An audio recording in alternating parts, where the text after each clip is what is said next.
नमस्कार, आप सबका स्वागत है आपके अपने चैनल बिहार की खबर में। आज हम बात करने वाले बिहार की सबसे बड़ी खबर की। लेकिन वीडियो को शुरू करने से पहले आपसे एक छोटी सी अनुरोध है, अगर आपने इस चैनल को सब्सक्राइब नहीं किया है तो जल्दी से कर दीजिए प्लीज, क्योंकि बिहार की सबसे बड़ी खबर सबसे पहले आपके पास। 50,000 करोड़ की 430 योजनाएं। चुनावी साल में जनता को सीएम नीतीश देंगे सबसे बड़ी सौगात। बिहार में इसी साल के अंत में विधानसभा का चुनाव होने वाला है, जिसकी तैयारी तमाम राजनीतिक नेताओं की ओर से की जा रही है। लेकिन इस चुनावी साल में बिहार सरकार की ओर से कई सौगातें भी जनता को दी जा रही है। इसी क्रम में मुख्यमंत्री नीतीश कुमार ने 50,000 करोड़ की लागत वाले 430 योजनाओं की घोषणा अपने प्रगति यात्रा के दौरान की थी। इन योजनाओं पर काम इसी साल से शुरू हो जाएगा। कहा जा रहा है कि जून के पहले सप्ताह से 15 अगस्त तक काम शुरू हो जाएगा। आपको बताते चले कि इसे लेकर उप मुख्यमंत्री सम्राट चौधरी की ओर से बड़ी प्रतिक्रिया दी गई है। डिप्टी सीएम सम्राट चौधरी मुख्यमंत्री की घोषणाओं से संबंधित स्कीमों की प्रगति की समीक्षा कर रहे थे। मुख्य सचिवालय स्थित सभा कक्ष में आयोजित बैठक में उप मुख्यमंत्री सम्राट चौधरी ने संबंधित विभागों के अपर मुख्य सचिव, प्रधान सचिव और सचिव को काम शुरू करने का आदेश दे दिया है। साथ ही काम शुरू करने में जो भी बाधाएं आ रही है उसे भी दूर करने का आदेश जारी कर दिया है। इस दौरान उप मुख्यमंत्री सम्राट चौधरी ने कहा कि सभी महत्वपूर्ण स्कीमों की निविदा प्रक्रिया पूरी हो चुकी है। कई कार्यों को लेकर आदेश भी जारी कर दिया गया है। कुछ में तो भूमि अधिग्रहण के कारण निविदा प्रतिक्रियाधीन है। जल्द ही सभी मामलों में जो भी समस्याएं आ रही है उसे दूर किया जाएगा और जल्द ही काम शुरू किया जाएगा। आपको बताते चले कि जनहित को देखते हुए सरकार की ओर से निर्णय लिया गया है कि सीएम नीतीश ने प्रगति यात्रा के दौरान कई जिलों में घूमने के साथ साथ कई सारी योजनाओं की भी घोषणा की थी, जिसके बाद अब उन योजनाओं पर काम करने का समय भी आ गया है। बैठक के दौरान डिप्टी सीएम सम्राट चौधरी ने संबंधित विभाग और डीएम तक को निर्देश जारी कर दिए। कहा गया है कि भूमि अधिग्रहण की समस्याओं को जल्द से जल्द निपटारा किया जाए। सभी विभागों को यह आदेश जारी कर दिया गया है कि वो सूचित करेंगे कि 15 जून से पहले किन किन योजनाओं में शिलान्यास किया जा सकता है। प्रगति यात्रा के क्रम में हुई घोषणाओं से संबंधित सभी योजनाओं लोगों के हित में है या नहीं उसके बारे में भी बताएं। 15 अगस्त तक उन योजनाओं पर काम शुरू हो जाना चाहिए ही। साथ ही कोई भी कोताही नहीं बरतने का आदेश जारी कर दिया गया है।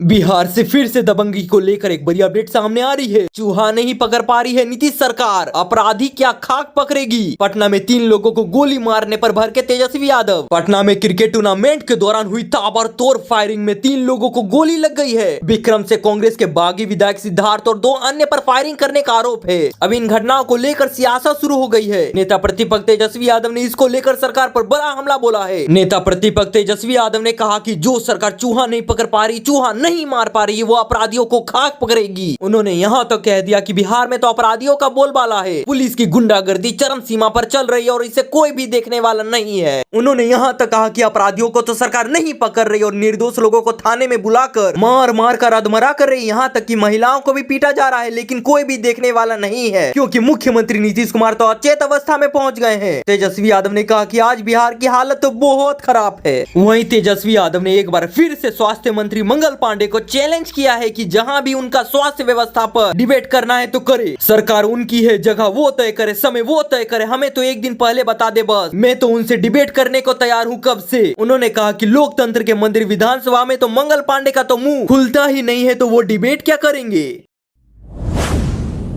बिहार से शिक्षक बहाली को लेकर एक बड़ी खुशखबरी सामने आ रही है। बिहार में बीपीएससी शिक्षकों के लिए बड़ी खुशखबरी। 1.60 लाख से अधिक पदों पर होगी बहाली। 10 अगस्त से पहले है परीक्षा। बिहार के बेरोजगार युवकों के लिए रोजगार के नए अवसर आने वाले हैं। बिहार लोक सेवा आयोग द्वारा 4थे चरण की शिक्षा भर्ती की प्रक्रिया इसी वर्ष 10 अगस्त से पहले पूरी कर ली जाएगी। शिक्षा मंत्री सुनील कुमार ने हुई विभागीय बैठक में इसकी घोषणा करते हुए अधिकारियों को समय सीमा का पालन सुनिश्चित करने के आदेश तक जारी कर दिए हैं। विभागीय सूत्रों से जो जानकारी मिल रही है उसके अनुसार चरण में प्राथमिकी से लेकर उच्च माध्यमिक स्तर तक 1.60 लाख से अधिक शिक्षक पद पर नियुक्ति होगी। इसमें लगभग 40,000 कंप्यूटर शिक्षक भी शामिल है। शिक्षा विभाग के अनुसार बीपीएससी TR4 परीक्षा का आयोजन 10 अगस्त 2025 से पहले ऑफलाइन मोड में OMR सीट के जरिए किया जाएगा। परीक्षा पैटर्न में सामान्य अध्ययन और विषय विशेष के भी शामिल होंगे प्रश्न। इसके साथ ही TRE3 में रिक्त रहे 21,397 पदों का भी इसी चरण में भरा जाएगा। दिव्यांगों छात्रों की शैक्षणिक जरूरतों को ध्यान में रखते हुए राज्य सरकार ने 7,279 स्पेशल शिक्षकों की नियुक्ति का फैसला लिया है। इन पदों के लिए अधिकतम आयु सीमा 10 वर्ष की छूट दी जाएगी। साथ ही BSS टेट या सीटेट पास करने वाले अभ्यर्थियों को प्राथमिकी तक मिलेगी। शिक्षा मंत्री सुनील कुमार ने कहा कि इस प्रक्रिया को TRE4 के साथ तेजी से पूरा किया जाएगा।